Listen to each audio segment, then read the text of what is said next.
Luke 10:41 to 42. But the Lord answered her, Martha, Martha, you are getting worried and upset about too many things.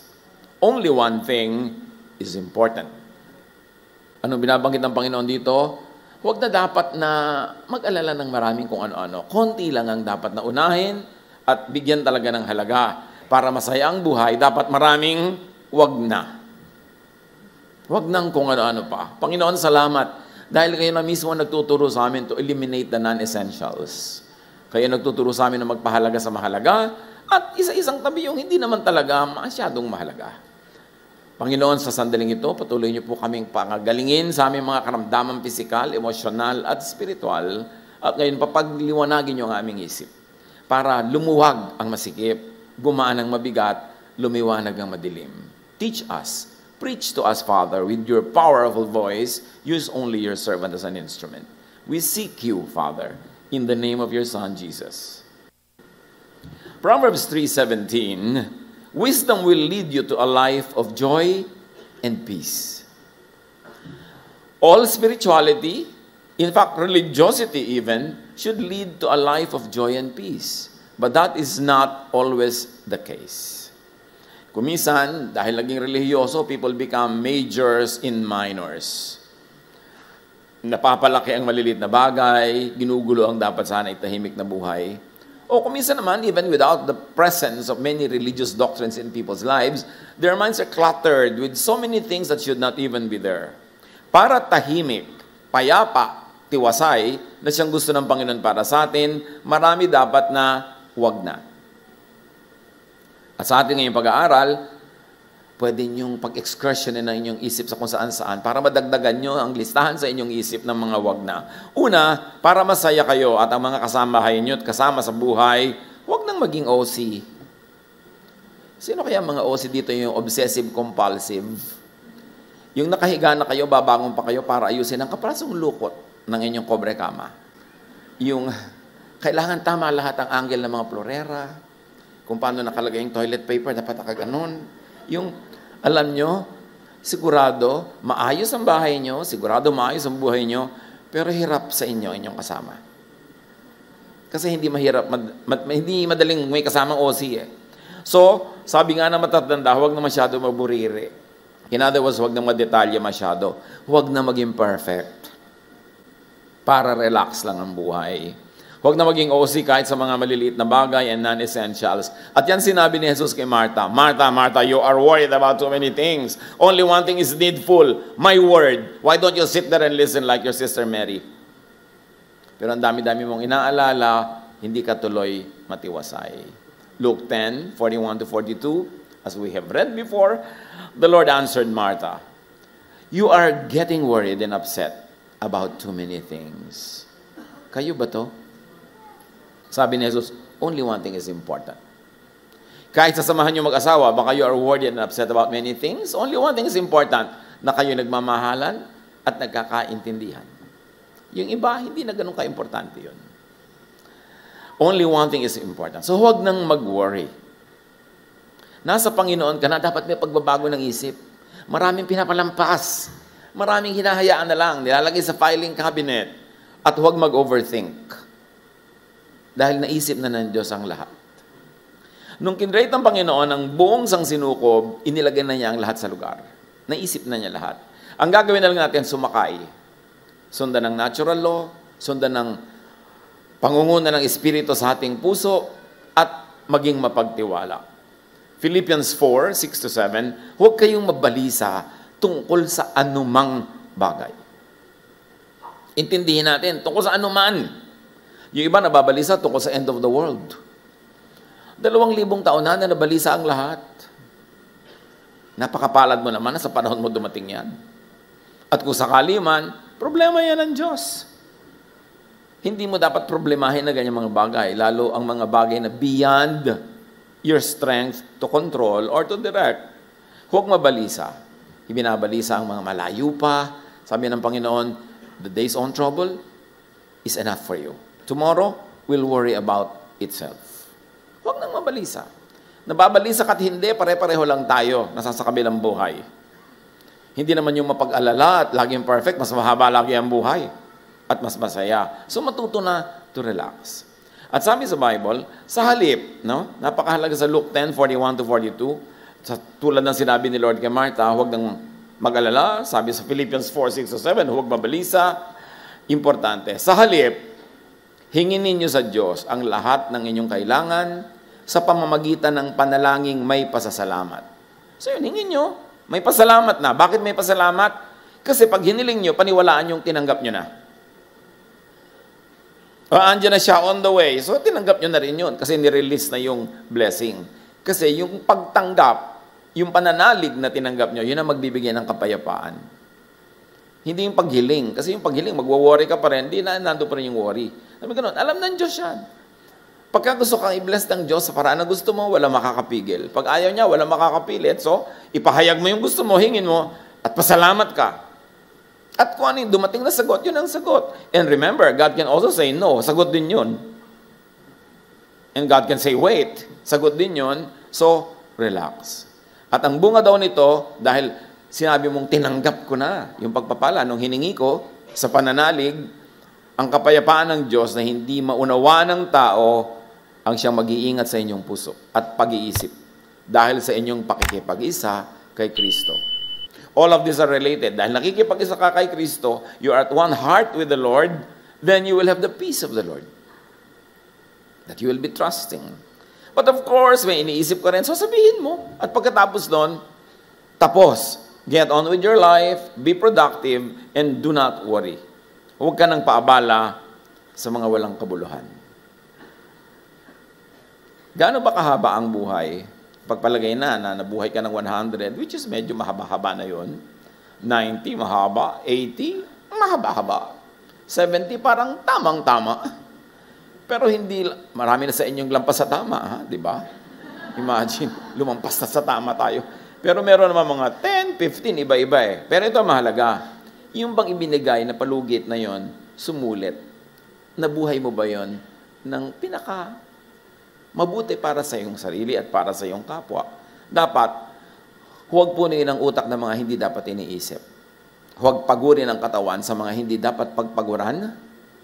At huwag ubusin ang panahon sa mga dapat hindi pag-ubusan ito. Kaya dapat tayo maging mapanuri. Ano ba talaga yung konting tunay na mahalaga?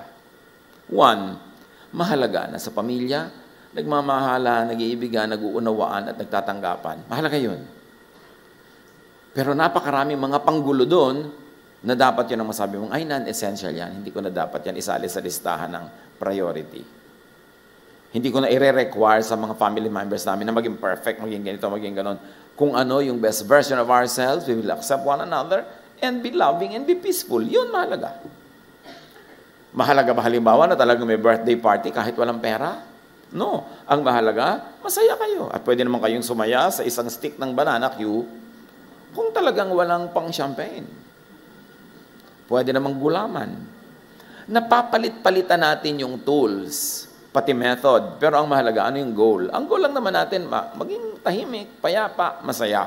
So kung ano nagpapagulo doon, i-identify as a non-essential na sabi ni Lord kay Martha, huwag mong guluhin ang sarili mo sa mga bagay na hindi naman talaga mahalaga. Sabi ng iba, ano ba ang mahalaga? If it's not important, 10,000 years from now, it's not really important. Pero masyadong profound yun. Gawin natin mas makalupa. Kung ano hindi talaga mahalaga in the next 5 years sa buhay ng pamilya nyo, hindi naman talaga ganun kahalaga yun. So huwag nang pagkaguluhan yung ganyang mga bagay-bagay lamang. Huwag nang paabala sa walang kabuluhan. At dapat lalo na sa mga nagkakaedad, naliliwanagan na natin kung ano ang wala naman talagang kabuluhan. Huwag nang ipagtampo ang hindi dapat ipagtampo. Huwag hanapin ang hindi pwedeng makita. People are very busy. Dapat na nating isama sa factor ng buhay natin yan that no matter how much people love you, they will not and they cannot always be there dahil sa traffic. May ganun talaga. Merong mga hindi talaga lagi makakadalo sa bawat na lang okasyon mo. Huwag na magtampo kasi sayang yung buhay. 3 taon mo hindi kakausapin, tapos pag naghihingalo ka, kakausapin mo rin naman eh. O pag naghingalo na siya, pupuntahan mo rin. So, sayang ang time. Nababawasan yung time to love and to enjoy one another Dahil sa nagtatampo tayo, nagagalit tayo sa mga walang kakwenta-kwentang bagay. Mga magkakapatid na nag-aaway dahil sa mana. Mahalaga ba talaga yun? Mas mahalaga ba talaga yun kaysa sa pinagsamahan nyo nung bata pa kayo? Na nanghuhuli kayo ng mga bayawak, mga kobra. Tapos dahil lang sa kaprasong lupa, lumang piano, mag-aaway kayo, hindi mahalaga. Sa church, ano ba talagang mahalaga? Di ba mahalaga yung tayo ay may kanlungan na payapa, tahimik tayo, nagtutulungan? Pero ano mga pang-abala dyan? When you become judgmental, when you become very, very self-righteous, panggulo yun sa buhay. Nakakasira ng kapayapaan ng ating kasamahan, pagsasama. So, ano ba talaga ang mahalaga? Ngayon pa lang, identify nyo mga kapatid, sa inyong mag-asawa, kung may asawa kayo, anong mahalaga talaga sa inyo? At ano mga pinag-aawayan nyo? Sigurado, 90% di naman mahalaga eh. Sa mga anak, sa mga magulang, ano ba mahalaga sa iyong magulang na yung anak mo ay maging mapayapa, mabunga? Talaga bang mahalaga sa iyo na maging dentista siya? Kung ayaw niya makakita ng dugo. So, ano ba talaga ang mahalaga? Ano ang pinag-aawayan natin? Bakit tayo nagkakalayo-layo? Dahil sa hindi mahalaga. Focus only on big, meaningful things. But in the absence of big things, small things become big to small minds. So para lumiit ang isang minamalaki, dapat ang palakihin natin ang ating isip. Kasi pag malaki ang utak mo, yung dating malaki, lumiliit. Ay, maliit na bagay. Wow, lumaki na utak mo ha. Dati napakahalaga sa iyo yan. Kasi maliit pa utak mo nun eh. Diba? Pero dahil lumaki ang utak mo, lumiit yung dating malaki. Wala namang maliit at malaki sa mundo ah. Yung isang butil na bigas, maliit, kung langgam ka. Lalo na kung amoeba ka. Di ang laki na nun. Kala mo naman alam nila yung amoeba.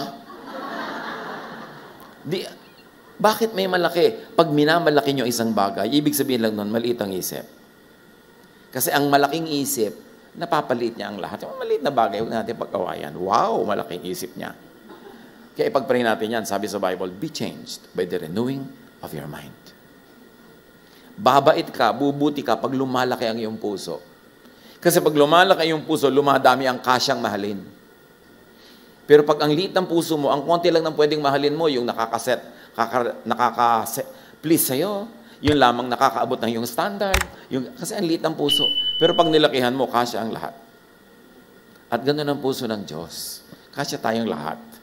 So dapat pagkasya hindi natin ng maraming bagay, mga biyanan, pati manugang nyo, dapat kasya dyan. At ganoon din yung mga manugang sa biyanan. Ba't nyo hindi ipipwera yung biyanan nyo, nagpalaki sa asawa nyo? Di ba? Napakalaking foolish na siya. Kailangan isalin nyo siya. Pagka hindi nyo minahal ang biyanan nyo, hahatiin nyo ang puso na inyong asawa. Yung ba gusto nyo sa buhay, hati siya. Ikaliligayan nyo ba na hati siya? Paano kung ang hati niya vertical? At tubuan siya ng pakpak. Gusto nyo yung ganong asawa? Kaya kailangan, yung mahal niya, mahalin nyo rin, lakihan ang isip. Para tahimik tayo. Tulad ng sinasabi sa 2 Timothy 2:4. No one serving as soldier gets entangled in civilian affairs, but rather, he tries to please his commanding officer. Pag daw ikay isang kawal, ang laman ng isip mo, military affairs, not civilian affairs. So kung wife ka, ano dapat laman ng isip mo? Husband ka, pamilyado kang tao, estudyante ka, manggagawa ka, ano dapat ang laman ng isip mo? Dapat yun ang isipin mo. Para hindi ka sumabog, huwag nang sabog. Walang kwenteng sabog-sabog ang isip, sabog-sabog ang ginagawa, kalat-kalat. Focus on essential things. Alam niyo yung laser, kaya maraming na-achieve. Nabubura din yan yung mga tabinging kilay na itinatue, yung laser, di ba? Bakit effective ang laser? Kasi focused. Ngayon, kung flashlight yan, sabog na ganun, wala siyang masyado ma-achieve. May iba naman siyang purpose. So sa buhay, dapat naka-laser sharp ka sa important things. Focus on essential things. Proverbs 4:25, let your eyes look straight ahead. Fix your gaze directly before you. Yung pupuntahan mo, doon ka tumingin. Para hindi ka maligaw, hindi ka maakit na lumiko dito, pumunta doon. Dapat alam mo kung saan ka pupunta. Yun ang essential. Dapat alam mo, ano bang gusto ko ma-achieve sa buhay? Ano ba yung general direction? What is the general direction of your marriage? To stay married and to stay happy together as long as God allows you to live on earth. Now, ano mga abala doon? Alam nyo kung ano yun. Alam nyo kung ano magiging dahilan para mag-away, maghiwalay. Huwag niyong gawin. Kasi ang goal nyo, nung nagpakasal kayo, para kayo till death do us part. Tapos after 3 years, yung pala, till Stella do us part. Till Richard do us part. Hindi yun kasi till death do us part. So look at that and stay in that direction. Alam mo yung mga non-essentials, alam mo ang panggulo. Papasok kayo ng school, alam nyo kung gaano kahaba yung course, ilang taon, dapat bago matapos yung taon na yun or exactly, matapos yung course. Pero kung ito yung course mo, nakatingin ka sa mall, nakatingin ka sa pasyal, nakatingin ka sa lakwatsa, 9 years ka na sa college. Tapos, biology 101 pa rin.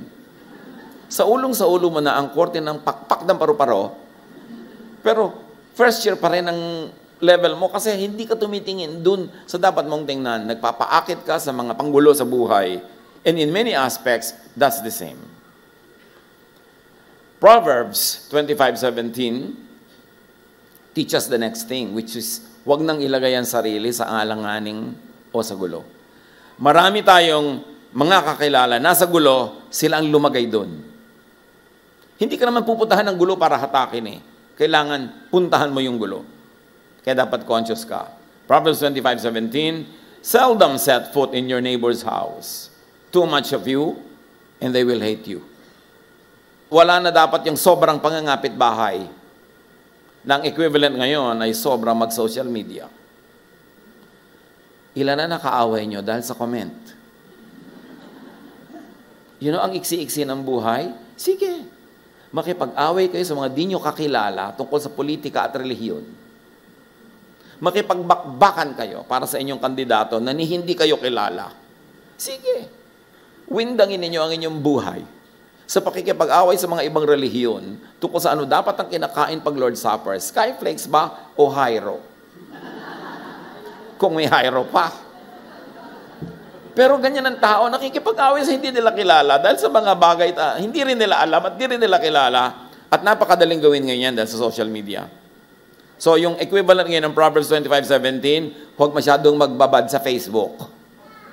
O kung saan man. Lalong-lalo, huwag comment ng comment. Hindi ka naman expert, nagko-comment ka. Pati kung paano matutunaw ang mga yelo sa North Pole, alam mo talaga?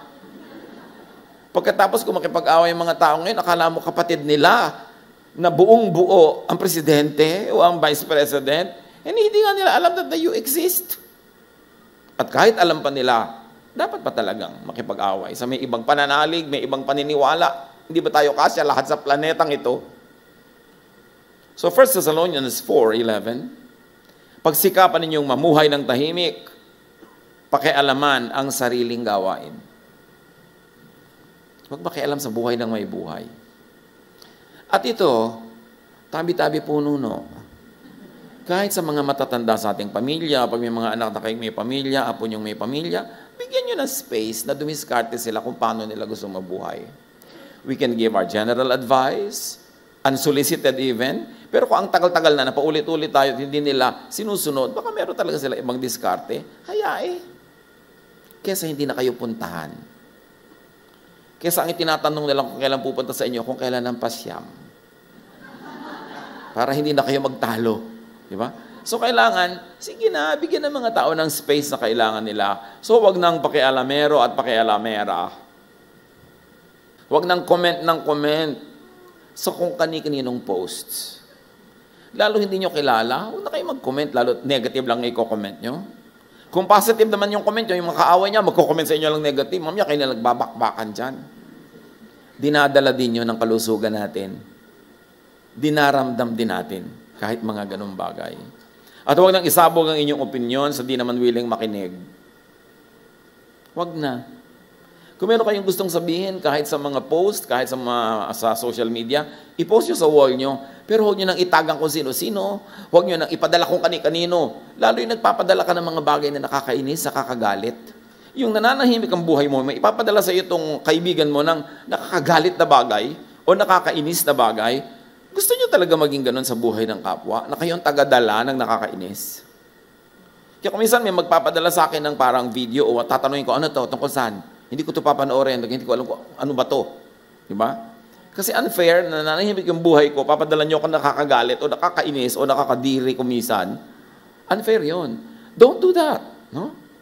Proverbs 18:2, fools find no pleasure in understanding, but delight in airing their own opinions or in posting their posts. You know, doon lang sa gustong makinig, doon nyo lang ipadala. O ilagay nyo sa neutral area, tingnan nila kung gusto nila. But don't impose this on people. Huwag nang umakit ng kaaway. Ang iksi-iksi ng buhay, may kaaway ka pa. Tapos nakasabay mo sa FX. Sa FX, di ba, nagkikiskisa na ang mga kalansay nyo sa siksikan. Tapos katabing-katabi mo siya, pagod ka na sa pagtingin doon. Kasi nandito na talaga yung mukha niya. You want to live that way? Siyempre, yung iba siya, hindi na po ako nag-FX dahil nakatsyadeng na kami. Ganon din yun, marami rin equivalent yun. Makikita mo rin siya sa mga gatherings, sa mga receptions, iiwas ka. You want that kind of life? Dapat wag na. So wag na makipagtalo, makipag-away dahil sa ideas. Theology, mga relihiyon, doon ka na lang sumali sa kamasaya, huwag mo nang pilitin yung iba na sumama sa iyo o huwag mo nang sumama sa kanila kung ayaw mo sa kanila dahil ang laki ng mundo. 2 Timothy 2:14, ipaalala mo sa kanila mga bagay na to at pagbilinan mo sila sa pangalan ng Diyos na iwasan nila ang mga debateng walang kabuluhan at walang ibinubungang mabuti. Sa halip, ito'y nagpapahamak lamang sa mga nakikinig. Huwag makipagdebate. Pinsan nyo, may ibang religion. Hayaan nyo siya. Huwag kayo makipagdebate. Naghahamon ng debate, huwag nyo patulan. Pinakawalang kwenta yung debate kasi ang parehong nagpupunta sa debate, walang makikinig. Pareho ang kanilang gusto ay manalo. At kung gusto mong manalo, ba't ka makikinig? So walang makikinig, napagod kayo. Para bang mga mag-asawang nag-aaway, wala namang nakikinig sa kanila kundi kapitbahay. Pero yung isa't isa, walang nakikinig sa kanila. So it doesn't get you anywhere. Dapat natapansin na natin yan sa buhay. It doesn't work. Huwag na. Tama na. Huwag makipag-uusap sa ayaw makinig. At huwag na magsalita ng masama at nakasasama. Marami sa atin, kung takot-takot ang gulong inabot dahil sa katabilan. Dahil sa salita. 2 Timothy 2:16, avoid godless chatter. Because those who indulge in it will become more and more ungodly. Kasi addictive eh. You know, godless chatter, chismis, addictive yan eh. Pag sumali ka, talagang lagi ka nang sasali, pabaon ka ng pabaon. And of course, whatever you say, within hearing of someone else, will get to the right ears. Makakarating at makakarating. Sabi nga nila, may pakpak ang balita. Makakarating. At kung hindi mo pangangatawanan o ayaw mong pangatawanan, huwag mo na lang sabihin. You are made powerful by what you do not say. You are weakened by what you say. Napapako ka kasi pag sinabi mo. Ephesians 4:29, huwag kayong gumamit ng masasamang salita. Lagi ninyong sikapin na ang pangungusap ninyo yung makabubuti at angkop sa pagkakataon upang pakinabangan ng mga nakikinig. So dapat pag may nakikinig sa atin, nakikinabang, kung nakikinabang sila, natutuwa sa atin ng Diyos dahil napakinabangan tayo ng kapwa, nabe-bless tayo. At huwag nang magsalita ng pangit. Lalo sa inyong kasama sa bahay, kapamilya, kaibigan, katrabaho. Kasi bawat salitang pangit tungkol sa kanila, isipin nyo swimming pool, nilalagyan ng lason, pero din naman kayo lalangoy. You will poison your environment. You will poison the air that you will breathe when you say all kinds of ugly things about people whose presence you cannot avoid anyway. So mamimili kayo, pastor, kating-kating na po ang dila ako magsalita. Di purihin mo. Wala po akong mapuri. Di ba? Imposible yon. Maghanap ka na mapupuri. Malalaman din niya yon. At pag narinig niya pinupuri mo siya, bukas dadala ka niya ng puto bongbong. Pero pagka masama ang sinabi mo, ang dala lang niya bukas, bongbong. Walang puto. At ihahampas niya yun sa'yo. Kaya dapat mag-ingat sa pagsasalita. Colossians 4:6, sikapin yung laging maging kaaya-aya at kapakipakinabang ang inyong pananalita sa kanila. Panalo ka pag mabait ka magsalita. Matuto kayong sumagot ng tama sa sino mang nagtatanong. At ang tamang sagot sa lahat ng tatanong tungkol sa buhay ng may buhay, tanungin mo siya. Yan ang isagot nyo. Hindi ko alam yung mga bagay na yan. Huwag na kayong sumagot para sa iba. At please, huwag kayong nagpo-post sa internet, sa anuman, sa social media, ng balita tungkol kanino man na hindi naman kayo pamilya niya. May sakit ang inyong kapitbahay, nauna pa kayo mag-post. Ano kayo, DSWD? May namatay kayong kakilala, hindi pa nila bino-broadcast. Siguro ayaw nilang malaman agad ng iba dahil baka may kamag-anak silang hindi pa handa. Gusto lang sila ang magsabi, dahan-dahan. Na-i-post nyo na, pati araw ng libing. At may mga ganon, daig pa nila ang dyaryo. Huwag kayong nagpo-post tungkol sa buhay ng may buhay. Buhay nyo lang. Ilagay nyo, sa ganitong araw ako ililibing. Yan, wala magagalit. Meron akong sakit na nakakahawa. Yan, ibalitaan nyo kung gusto nyo. Pero ito ko sa iba, you have no right. And you probably will put a lot of people in jeopardy, a lot of people in trouble. Kaya huwag nang manira, huwag mag-bad mouth. Lahat ng paninira natin sa kapwa, promise, malalaman nila. So, gusto nyo ba yun? Titus 3:2, pagbawalan mo silang magsalita ng masama laban kanino man. At turuan mo silang maging mahinahon at magalang sa lahat ng mga tao. Yan ang panalo. Yung salita mong binitawan to ko sa iba, parang boomerang yan, lilipad, pero hindi mo alam, babalik bigla yan sa'yo. May ganti. Hindi pwedeng wala. At napakahalaga, gusto nyo yung tahimik na buhay, mga kapatid, huwag magyabang. Ang kayabangan, mahirap i-maintain. Gusto nyo may minemaintain kayo na high image, mapapagod kayo. 1 Samuel 2:3, do not keep on talking so proudly, or let your mouth speak such arrogance. And if we can apply it another way, do not keep on acting so proudly. Ano ba, nakilala ka, nating nagnininang ka sa kasal, may bago kang damit. Nakakalabing 5 anak ka na ng kasal. No? So ano, magpapagawa ka pa ng 16? Dahil nagka-image ka na laging may bagong damit, mahirap i-maintain yun. Sa susunod, pag kinuha nila kay Ninang, mag-duster kayo. O di, na-break nyo. Yung ang taas-taas na expectation, ibinaba nyo uli sa 0, kahit itaas nyo uli dahan-dahan, hindi kayo pagod. Pero pag sobrang taas na, i-maintain nyo pa, nakakapagod yan. Nakilala kayo na pala regalo sa inyong mga kamag-anak yung Pasko kasi dumaan kayo sa kasaganaan. Pero kahit sagana pa kayo next year, bigla nyong litan ng mga regalo. Mga tigkala-kalahating choknat. Para ibaba nyo uli ang expectation kasi mahirap pag-maintain ng image sa Santa Claus. Mahirap yan. Kahit anong image ang minemaintain nyo mga kapatid, bigla nyo isadsad uli sa 0 para kayo ma-relax. Huwag magyabang. Do not stand taller than what you really are. And even if you have to stand on high heels, that's hard work. Do not buy what you cannot afford. And do not spend more than you earn. Para payapa, tahimik ang buhay.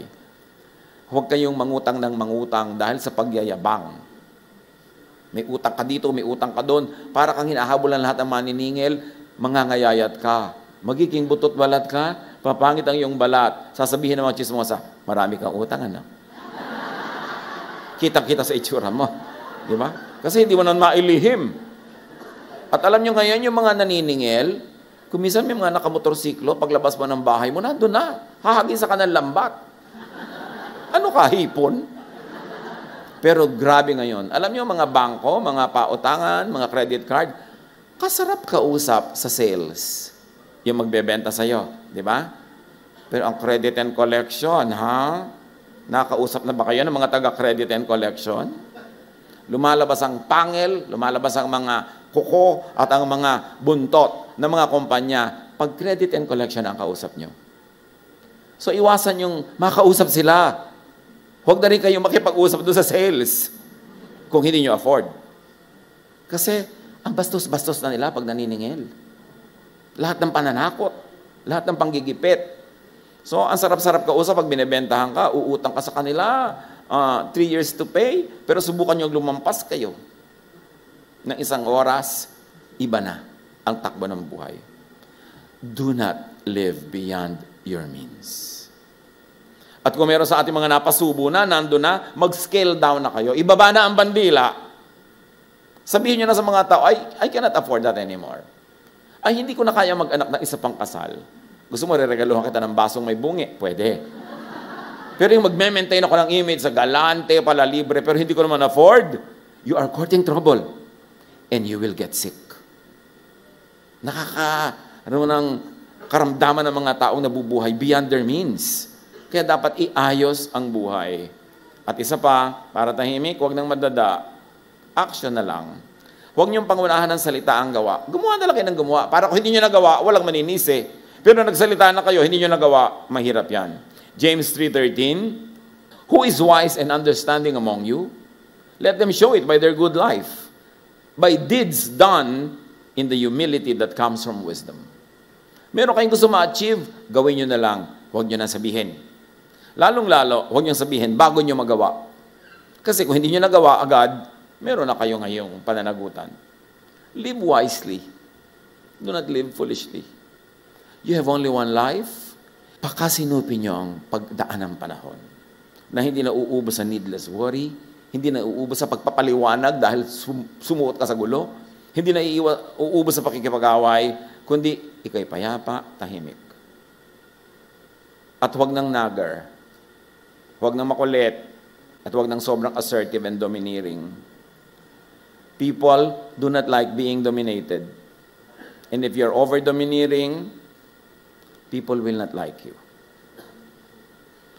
Sa mga may authority, magulang, biyanan, mga administrator sa trabaho, huwag niyong gamitin yung inyong authority para mag-dominate ng tao. Gamitin niyo yun para if i-nourish sila, para yung galing nila lumabas. Para yung giftings nila mahasa. Para kung sino sila, totoo, as God created them, lumabas. Hindi yung kayo ang magdidirect sa buhay nila. Very, very especially, yung mga may authorities sa pamilya. Mga parents, mga biyanan. Try to not over-dominate people who are under your power. Siyempre, lalo sa atin, may power talaga, may authority ang matatanda. Gamitin niyo authority niyo para kayo mamahal, hindi para kayo kamuhian.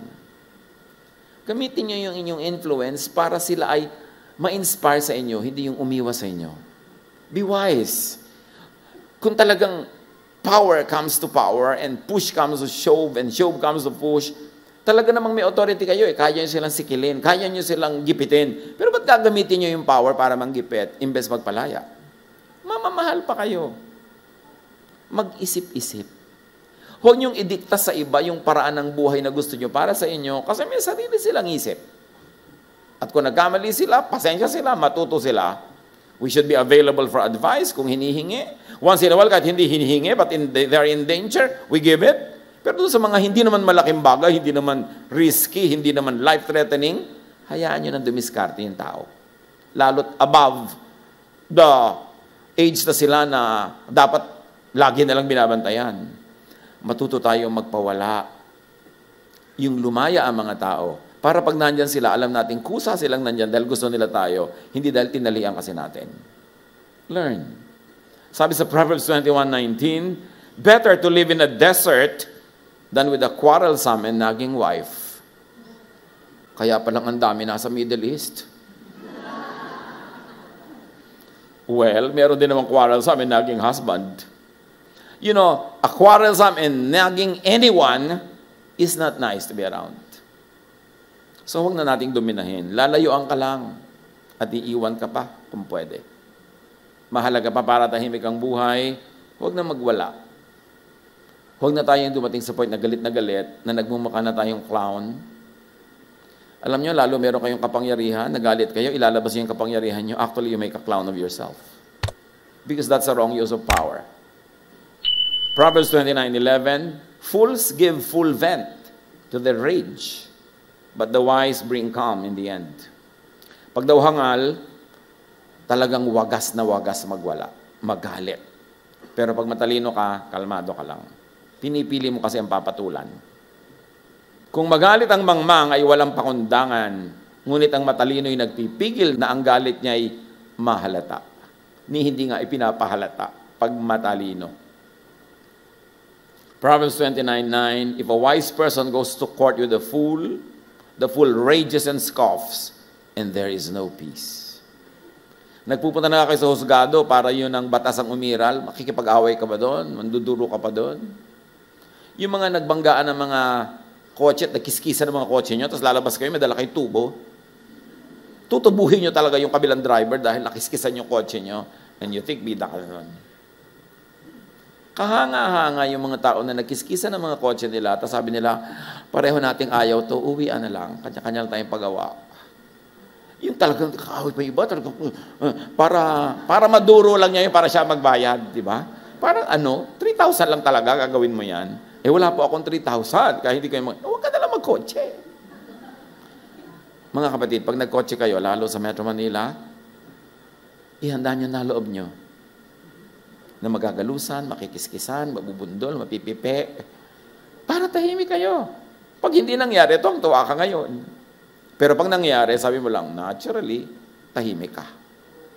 May risk. Lahat ng may risk. Gawin mo, pero tanggapin mo na may risk. Hindi talaga matatahimik ang tao na magsusuot ka ng kagad-agadang hikaw, tapos natakot-takot ka masnatchan. Di ba? Ang ilagay mo lang clip-on para pag in-snatch, hindi malaslas ang tenga mo. Ngayon, ayaw mo mag-ganon, huwag kang magsuot. Simple lang naman eh. Pero huwag tayong lumagay sa lugar na kailangan tayong mag-alala. Pag may ginawa kang ganon, handa ka na. Magkakaroon ka ng handaan, ilagay mo na sa loob mo na may mga guest kang may dalang supot. Gusto-gusto kasi ng asawa ko yan. Ikaw naman, kain ka pa nito. Ayaw mo pang pansinin. Gusto-gusto talaga ng asawa ko yan. May mga ganon. Ngayon, kung ayaw mo ng ganon, huwag kang maghandaan. Italaga mo na ang iyong sarili na may gaganyan. Pag nangyari, sabi mo, I thought about this. Now it's happening. Tahimik ka lang. Don't expect too much from people. Napaka-importante. So, 1 Peter 3:10, if you want to enjoy true life and have only good days, then avoid saying anything hurtful. And never let a lie come out of your mouth. Tahimik ang buhay mo. Yung mga nagsisinungaling, nambobola, tumatahi ng mga kwento, lagi silang takot mabisto. Hindi sila matatahimik. Always live by the truth as much as you can. Huwag ka nang umimbento ng mga kwento para wala kang kailangang i-maintain. Liars run, though no one chases them. Natatakot sila sa kanilang mga sariling anino at hindi sila matatahimik. Dear God, thank you for these nuggets of wisdom from your word. Ang dalangin namin, maunawa namin kung paano i-apply sa aming mga buhay. At nawa, Panginoon, sa pag-apply namin ito, yung karunungan nyo, kagalingan nyo at husay ang maghari sa aming buhay. Sa aming pagbubulay-bulay ng mga karunungan na ito, turuan mo kami, Panginoon, huwag maging sensitive, kundi tanggapin namin ang correction, na maging good sport kami when we are being challenged by your truth, at ang lahat ng ito, ikabuti namin. Turuan niyo po kami. Pagbulay-bulayan natin mga kapatid, ang inyong mga personal application sa maraming karunungan ito. Tumahimik sumandali sa presensya ng Espiritu ng Diyos.